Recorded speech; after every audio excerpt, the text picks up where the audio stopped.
lapsevanemad,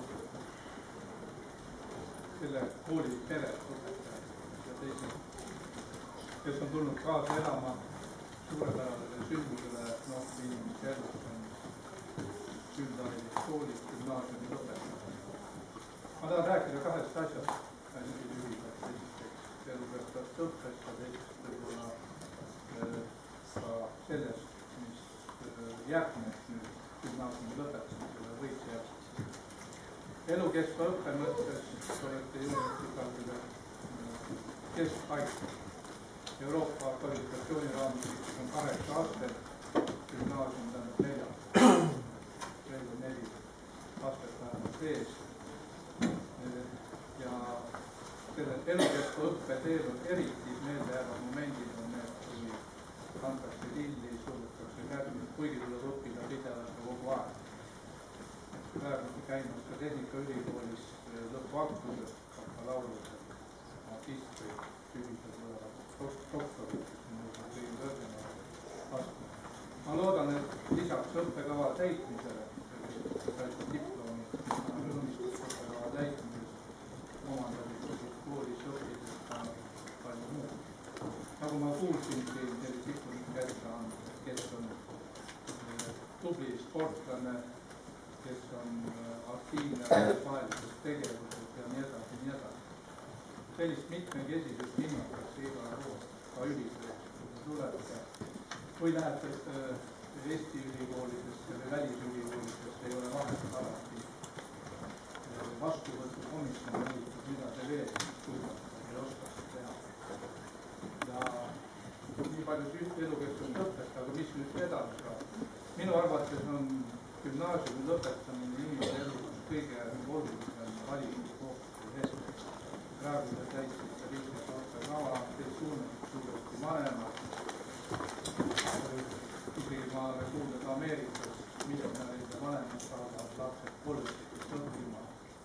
Anname neile täiesti vabad käed, mida valida, millist eriala valida, millist elutöö valida. See valik, mida me need aastat 2014 hakkab mõjutama meie kogu elu. Järgnevad karjääri järgmise 50 aastal. Olge oma valikus siis sellised, et te valiksite sellised erialad, sellised ülikoolid ja õppimisvõimalused, et teil oleks motivatsioon teha kõik sama hästi, nagu te tegite gümnaasiumis. Et kõigepealt õigeid valikuid, aga kuna ma olen Tehnikaülikoolis, siis ma ei tulnud rääkida sellest, et Tehnikaülikoolis on oma valik, vaid pigem sellest, et mis laadi eriala siis tasub valida. Ma olen alati noortele soovitanud, et jälgige nüüd maailmas on, mis toimub Euroopas. Euroopas on prioriteetseteks teaditatud ja ka Eesti riigis on niimoodi lootus hoopis tehnika erialad, STEM, Science, Technology, Engineering, Mathematics. Prioriteediga, kui te lähete neid erialasid õppima, siis on see jaoks eriti avatud ja ka need erialade lõpetamisel on siis bakalaureuse magistritasandil on tööandjad avatud. See oli soovitus, aga eks igaüks valib siis eriala, mis talle meeldib, võite õppida arstiks või juristiks, kõik on oluline Eesti ühiskonna ülesehitamise tulevikus. Nii et palju edu teile hakkama saamiseks elukestva õppe raamistikus, palju edu teile ka muude õigete valikute tegemiseks. Veel kord palju õnne gümnaasiumi ja õpetusministri ametikohal.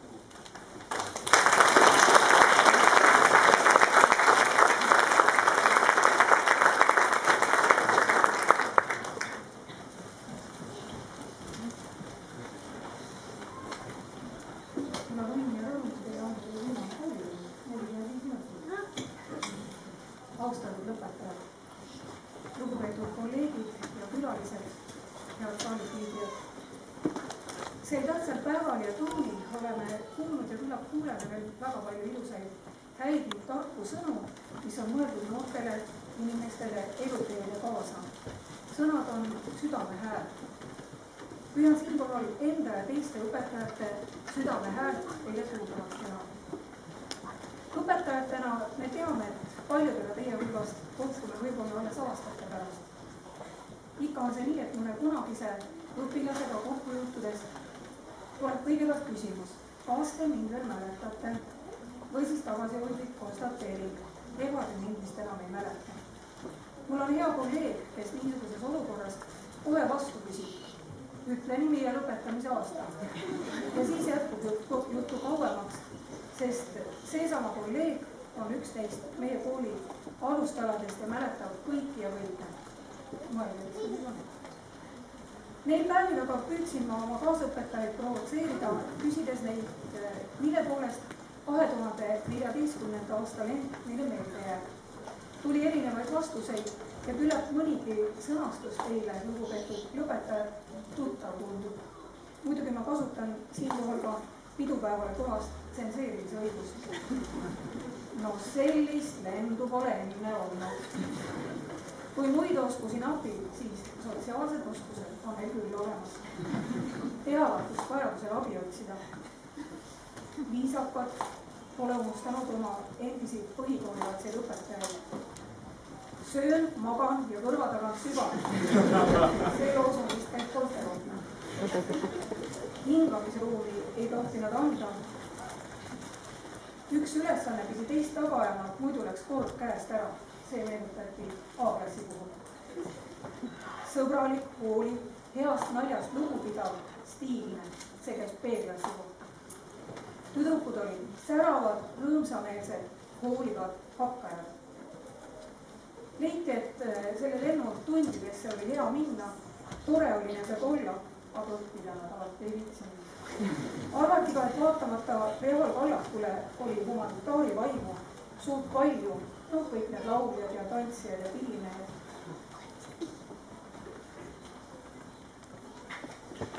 Oli mõtlevaid inimesi, oli väga tublisid sportlased. Öeldi, et sõbralikud lontid, kokkuvõtvalt täitsa inimesed. Nii on rääkinud teie õpetajad teist nendes spontaansetes provotseeritud vestlustes. Mida siis sellisele meeldejäävale lõpetajate hulgale edasiseks eluks kaasa soovida? Vana indiaanlane on öelnud, otsige tarkust, mitte teadmisi. Teadmised on minevik, tarkus on tulevik. Tulevik on teie päralt ja kuigi koolitunnis tundus nii palju õpitust mõttetu ja tuleviku seisukohalt tähtsusetuna, on see ometi vundament, millele oma tulevikku rajada. Lugupeetud lõpetajad, koolis kogetu kõik möödaläinud sündmused justkui kinnitaksid kujutlust, et kõik, mis on, pole iseendast mitte midagi ja omandab tähenduse üksnes ettevalmistusena millelegi järgnevale. Täna on see päev, kus te tajute, et 12. klassi niidiots on käest libisenud ja jätnud teie käed vabaks. Aga küllap olete saanud aimu ka sellest, et päriselt olematuks ei saa seesinane niit teie elus mitte iialgi muutuda. TTG ja need inimesed, teie ümber, kes on veel täna, on selle kinnituseks. Jaan Kross oma Likmani poistes on seda sama hetke kirjeldanud niimoodi. Ja oligi kõik. Õpetaja narjakalt omakas soeaga natuke kriidine käsi silmapilguks. Ja valmis gümnaasium lõpetatud. Just nagu liiga ootamatult. Umbes nagu piimahamba välja tõmbamine. Kahju, et ikkagi veidike valus ja kahju, et valu peaaegu mitte mingus. Lugupeetud 37. lend. Täna jõuab üks lugu teie jaoks lõpule ja nagu iga lugu ainuüksi selleks, et uued lood, mille tekkimiseks vana lugu olemas on, temast võõrsuma pääseksid. Ma soovin teile, et need uued lood, millest me kunagi kohtudes räägime, oleksid huvitavad ja õnnelikud ja just sellised, nagu te täna soovite. Palju õnne teile!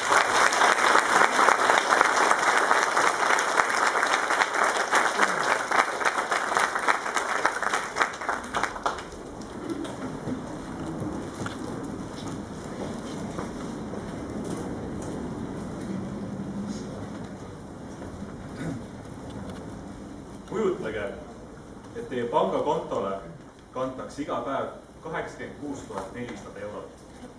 Iga päev see summa lisatakse ja iga päev ülejääk likvideeritakse. Ülekandmine järgmise päeva arvele on võimatu. Kõik, mis sel päeval kasutamata jätate, läheb lihtsalt kaotsi. Esimene küsimus, mis tekib, on aga see, mida te teeksite iga päev sellise rahasummaga? Kui kõik iPadid, iPhone'id, iMac'id ostetud ja kinos filmid nähtud, siis mis edasi saab? Iga päev 86 400 eurot laekub, iga päev ülejääk kaob. Igal ühel meist on see summa, kuid seda teame paremini väljendades sõnaga aeg. Igaks ööpäevaks antakse meile 86 400 sekundit ja iga päev on aeg, mida me ei kasutanud, jäädavalt kadunud. Kallid õpetajad, teie olete viimased 3 aastat meie teine pere olnud. Olete püüdnud oma aega meisse investeerida ja täna me näeme selle tulemust. Meie seas on lõpetajaid kuldmedalitega, mitmete kiitustega ja saavutustega, kuid miski poleks olnud võimalik ilma teieta. See aeg on väärtusega, mida me ei suudaks teile kunagi tagastada, kui vaid nende teadmistega rohkemat saavutada ja näidata, et teie investeeritud aeg ennast ära tasus. Kallid lapsevanemad, ka teie väärite tänu ja kiitust. Pean aga nentima, kuulates oma vanemat ja tema tuttavaid, meie, teie lapsed, ei kao kuhugi ja mõnes mõttes jääme alatiseks teie laua äärde. Elus on ees veel palju raskusi, nii et loota, et muutume täiesti iseseisvaks, on praktiliselt mõeldamatu. Peame aitama üksteist headel ja halbadel aegadel. Te olete suure töö ära teinud, kuid raske on veel ees. Kallid klassi ja lennukaaslased, lõpp on käes, kuid iga lõpp on ka uue algus. Aeg, mis te investeerisite iseendasse, on kõige tähtsam. Mis võib maksta teile 1 aasta? Seda küsige üliõpilaselt, kel jäi diplom napilt saamata. Mis võib maksta teile 1 kuu? Seda küsige emalt, kes sünnitas enneaegse lapse. Mis võib maksta teile 1 nädal? Seda küsige nädalalehe toimetajalt. Mis maksab teile 1 tund? Seda küsige armastajatelt, kes ei suuda üksteisest aus olla. Mis maksab teile 1 minut? Seda küsige inimeselt, kes jäi just rongist maha.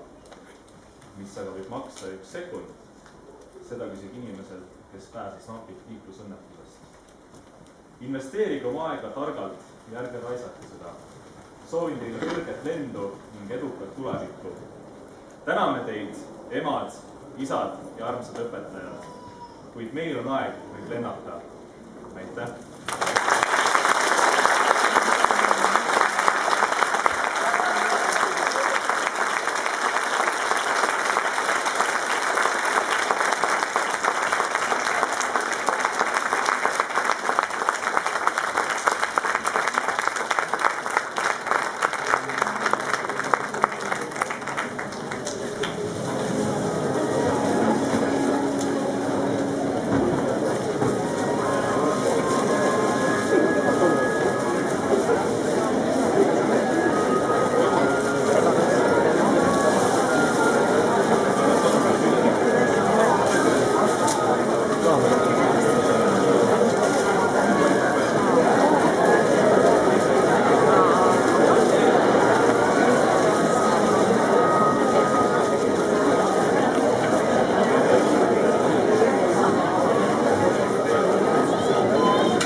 ja vaatamata kõigele on meie aktus tänaseks läbi ja nüüd teeme niimoodi, et me enam vanemad, mitte keegi liigub. Me lubame koolilauluga